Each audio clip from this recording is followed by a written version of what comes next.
Bonjour et bienvenue sur ESLI TV, la première web TV lancée par une business school française. Aujourd'hui, nous avons la chance d'avoir Monsieur Raman et Monsieur Lutzen avec nous. Bonjour. Bonjour à vous. J'aimerais tout d'abord vous présenter. Alors, Monsieur Raman, vous êtes tout d'abord docteur en sciences de gestion. Oui. Et vous êtes ancien professeur d'université, mais aujourd'hui, vous êtes directeur général de l'ESLI.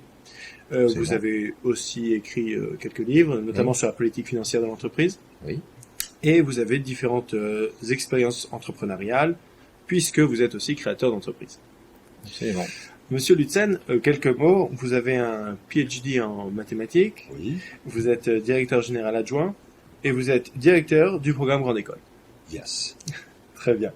Alors, Monsieur Raman, pour entrer directement sur le sujet qui nous intéresse, l'ESC Lille, j'aimerais que vous nous disiez quelques mots sur l'ESC Lille. Qu'est-ce qu'est l'ESC Lille aujourd'hui? Alors, définir une institution comme le SC Lille pourrait prendre beaucoup de temps, donc j'essaierai d'être synthétique. Je commencerai par dire que c'est une grande école, et j'aurai là la définition académique. Disons donc, c'est une école, c'est un établissement d'enseignement et de recherche, c'est un établissement qui est reconnu par l'État, c'est un établissement qui appartient à la conférence des grandes écoles, c'est un établissement qui est doté du visa, du grade, ainsi que d'un certain nombre d'accréditations. Parmi celles-ci, des accréditations académiques, à nouveau, EQUIS par exemple, mais aussi, et j'y reviendrai, c'est une de nos caractéristiques, de nombreuses accréditations professionnelles. Un autre élément qui définira l'ESC Lille, c'est sans aucun doute son histoire. L'ESC Lille est une école qui a été créée à la fin du XIXe siècle, en 1892. C'est donc une école qui a une longue histoire, dont les diplômés ont véritablement irrigué non seulement le tissu économique de la région Nord-Pas-de-Calais, mais aussi du territoire national et à l'étranger. Donc, une aussi longue histoire, c'est quelque chose qui implique véritablement de façon importante la culture de l'école et ce qu'elle est au plus profond d'elle-même. Autre caractéristique qui est peut-être plus rare, surtout si l'on compare à des établissements qui sont dans des capitales, ESC Lille est une école qui a des racines régionales fortes, qui a un sens profond du territoire et de ce qu'est sa responsabilité vis-à-vis de ce territoire. Et c'est sans doute quelque chose qui est partagé avec de nombreuses grandes entreprises de la région du Nord-Pas-de-Calais, qui sont discrètes d'ailleurs, qu'on ne connaît pas toujours. Qui sait que le Safre est le numéro 1 mondial de la levure? Qui sait que Florimond-Després est une entreprise numéro 1 mondiale en matière de semences? Eh bien, on a sans doute aussi à l'école un peu à la fois ce même enracinement et cette notion qu'on traduit souvent dans le Nord en disant « le bien ne fait pas de bruit, le bruit ne fait pas de bien ». Une discrétion qui peut-être d'ailleurs nous fait peut-être un peu de tort et il faudra peut-être que l'on change par rapport à ça et que l'on fasse parler un peu plus de nous. Et donc, je crois, voilà les caractéristiques. Mais au-delà de cet ancrage régional, de même que des entreprises extrêmement régionales ont une envergure tout à fait internationale, on voit les grands groupes que nous avons, eh bien de la même façon, l'école a une responsabilité régionale, des racines régionales, mais c'est aussi un établissement qui est fortement ouvert sur l'extérieur, qui a déjà des pieds-à-terre dans un certain nombre de pays et qui poursuit un développement international important. Et pour justement parler de ce développement à l'international, Mr. Lutzen, I would like to ask you a question. Can you tell me how ESC Lille is considered abroad? Well, I think we're first of all well known because of our efforts to adapt to what we would call an international academic standard insofar as our program is concerned. Secondly, it would be foolish not to mention the fact that the Financial Times ranks us 14th out of a large number of business schools in Europe, and obviously that ranking is considered to be significant in terms of our visibility abroad. And thirdly, I think we're well known for the quality of our students. We send students abroad and to an almost complete, shall we say, if you include all of the students that we send abroad, and there's a very, very small percentage that come back with their goals not achieved. So our students are also known for being, shall we say, in the mainstream. Voilà un bon récapitulatif du local et de l'aspect international de notre école. Maintenant, un petit mot, Monsieur Ramand, pour les admissibles.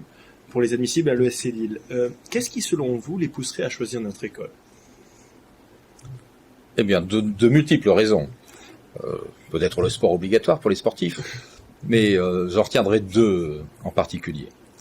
Je crois tout d'abord ce qu'est la région et ce qu'est l'agglomération, puisqu'un jeune qui va entrer dans une école va passer de nombreux mois dans cette école. Il en passera aussi à l'international, on en parlait tout à l'heure, mais il passera de nombreux mois dans une agglomération.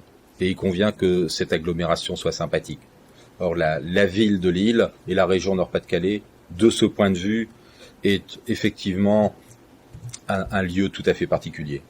Lille compte 100 000 étudiants, ce qui en fait, à hauteur de Toulouse, la seconde ville après Paris en termes de nombre d'étudiants. C'est une ville qui est animée, c'est une ville de culture, on l'a vu avec Lille 3000, avec Lille capitale de la culture. C'est une ville qui est proche de Paris, proche de Londres, proche de Bruxelles, proche de Bruges. C'est quelque chose qui est extrêmement vivant. L'autre aspect, eh bien, c'est qu'à mon sens, on ne peut pas construire une école de commerce dans un désert économique. Une école vit dans un environnement culturel, je viens de dire, mais aussi un environnement économique. Et cet environnement économique doit être riche pour qu'une école puisse aussi être riche d'intervenants extérieurs, riche de stages, riche de débouchés, riche d'opportunités. Alors, l'environnement économique de l'agglomération lilloise est très particulier de ce point de vue. On ignore trop souvent qu'après Paris, l'agglomération lilloise est la première de France en nombre de sièges sociaux. C'est dire qu'on trouve ici les pouvoirs de décision, les fonctions nobles qui sont toujours, elles aussi, proches des sièges sociaux.